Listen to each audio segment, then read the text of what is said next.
Welcome today to the first Bonsai School at Lake Merritt. And it's the interesting thing that this has not been done, as far as we know, anywhere else in the country.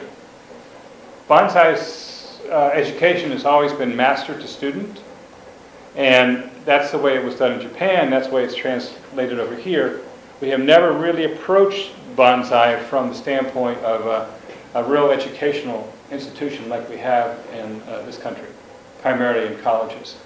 So I wanted to experiment with the concept of having a bonsai school that was more than just a master-student relationship.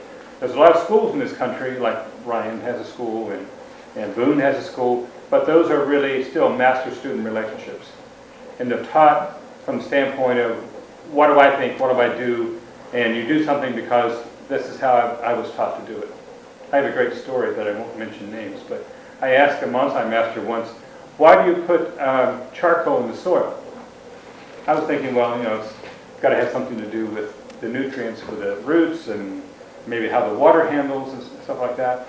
And the answer was, because my master told me to, which was an acceptable answer from a master-student relationship. It didn't give me a whole lot of information about what I really wanted to know, was what role was the charcoal playing. So that's why I'm trying to develop a school that's a little different in the role of bonsai education. And most specifically, it's really about educating you people here in this room to start with. You're the team leaders. You're the ones who really work on the trees, and you have the people working with you to work on the trees. And that's your role and responsibility in this garden. It's essential that we have people that are educated about bonsai in that role, and you all are. But what we don't have is a real sense of consistency.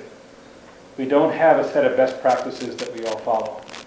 We know that every species of tree is different, subspecies is different, but we don't work consistently across the board because we all come from different directions. We all come from different masters and different influences. We want to provide a better level of care, and I think by being more consistent, recording more of what we do, how we handle our collections, how we handle the various species, and really get more exacting about what we do, I think we're going to have a better bonsai care.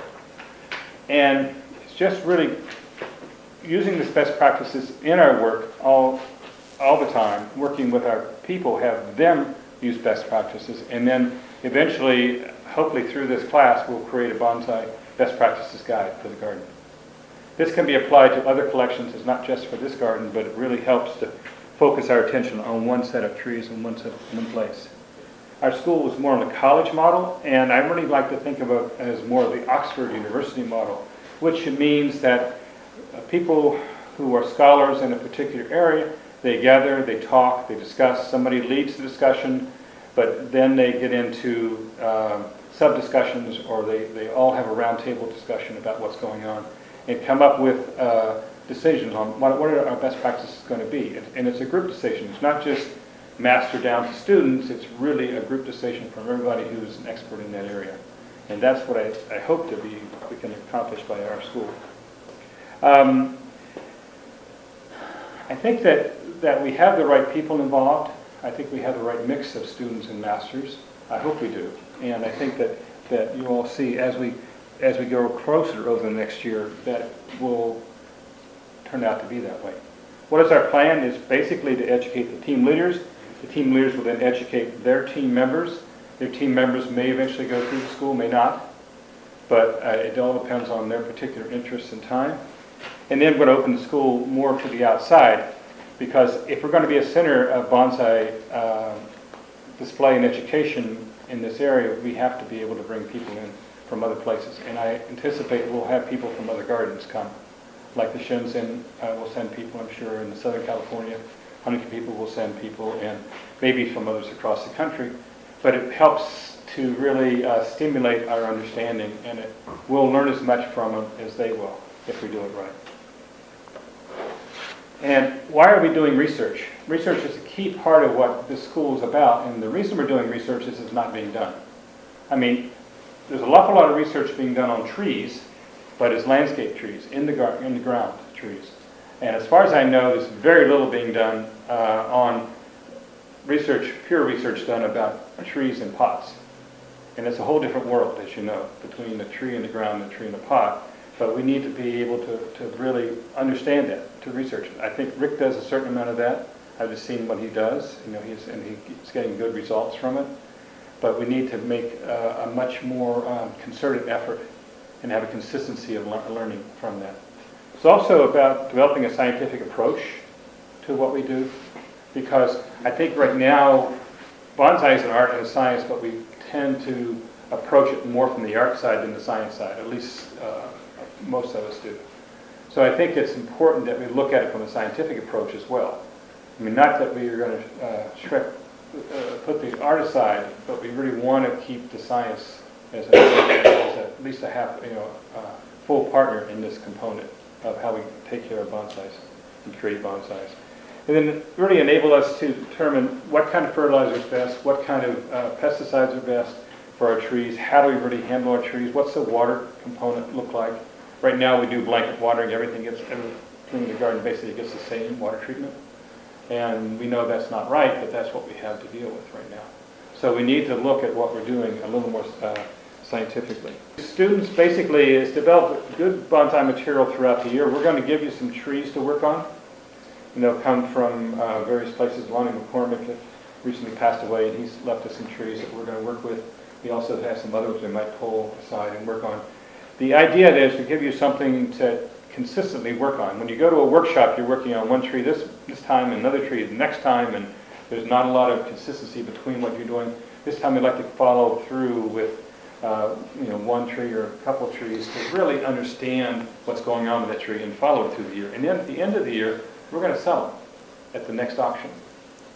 And you have a chance to buy it, but you don't have to. The idea is we want to have people experience what you've created, be aware of it, and we want you to be a good spokesperson for this garden in a lot of things that we do. In your clubs, for example, but also in public settings like the Mammoth auction and that kind of places. Maybe in conventions we'll have you do some stuff at the conventions, but you are becoming the public face of the garden. I don't need to be the public face of the garden. We want you to be, because you're the experts. You're the ones who are really learning. And I think it'll be a lot of fun. We'll see a little contest to see who can generate the most revenue from the tree they worked on all year. And we also want you to become teachers in future classes. I think it's important that you learn what's here and learn it through realizing you're going to be teaching it. As Gordon said a long time ago, the best way to learn something is to teach it. And that's exactly what happens, and it's important if you have that in mind from the beginning that you're going to be teaching this, you're going to be taking better notes. And your notes are going to mean a lot more to you because you're going to be using them. It's not something you throw in a drawer and get rid of.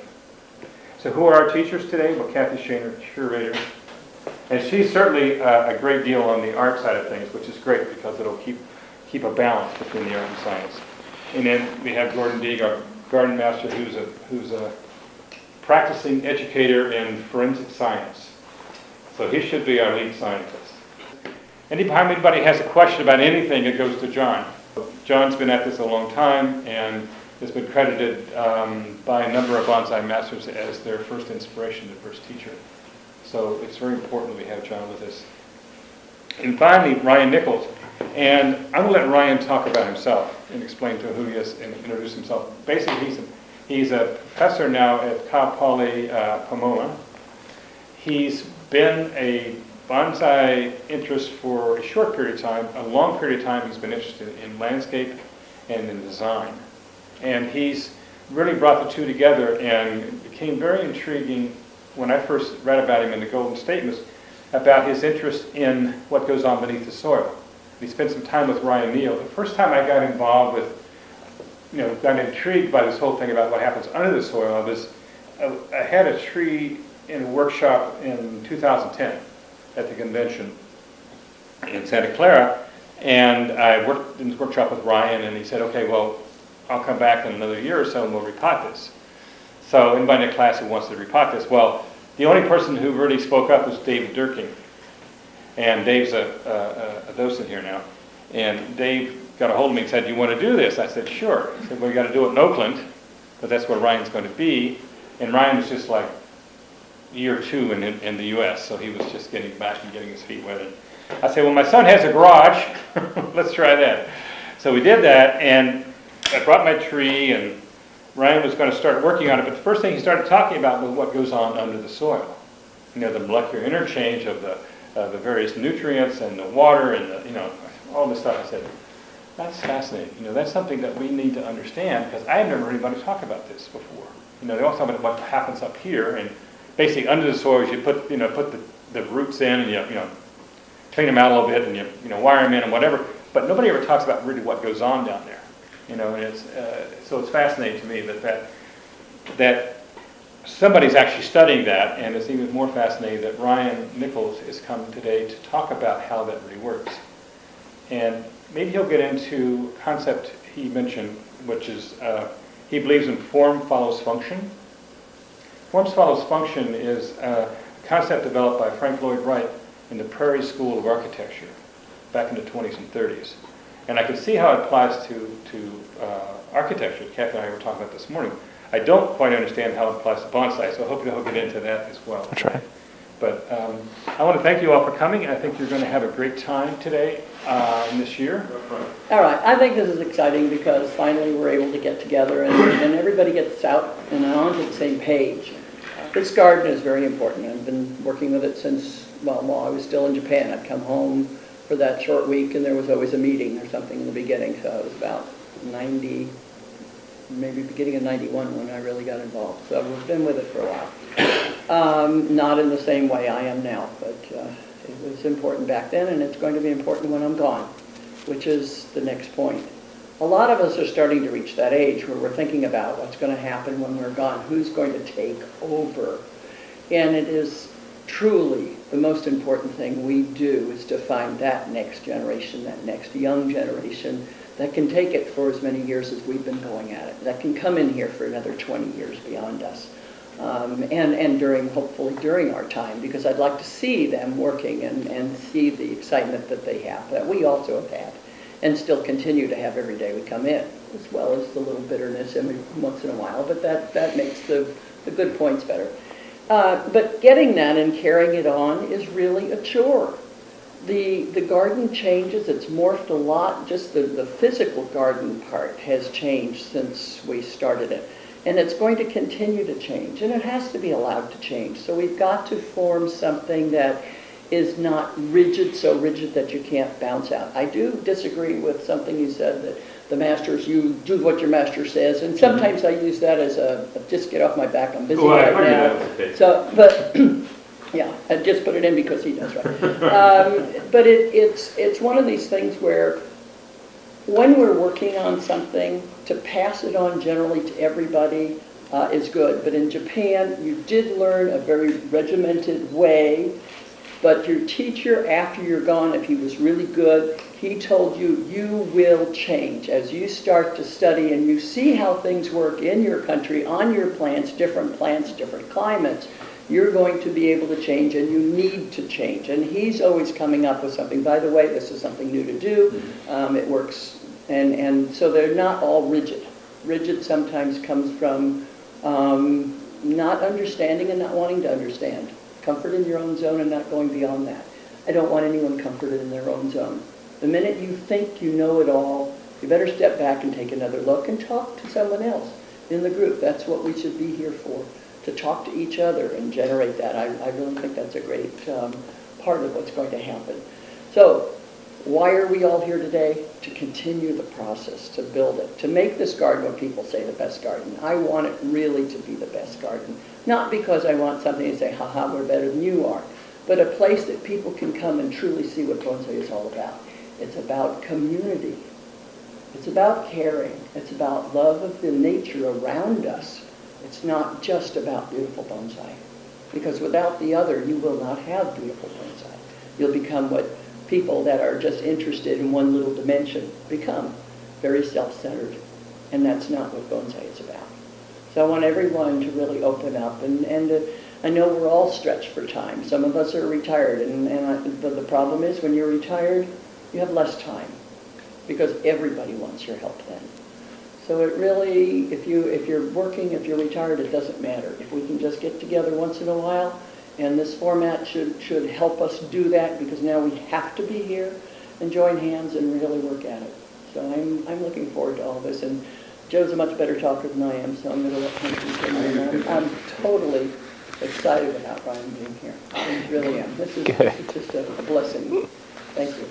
It looks like I'm going to be involved in how pots relate to a bonsai, and what type of pot and why, and really I've been thinking about that's a very artistic consideration.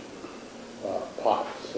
There is some considerations for health of the tree, but when we get right down to the bottom line, when we start looking at pots, we're looking at it artistically and how the pot helps the tree express itself to the maximum value. So when you look at it, you see it, and you really say that's very, it appeals to me, and the pot can make such a dramatic difference in that look. And then I'm also going to be talking about soil, but not so much as the scientific aspects of soil, but what is used for bonsai, and different mixes and different soils that are available to us, and probably how you would adjust your soil mixture for particular trees.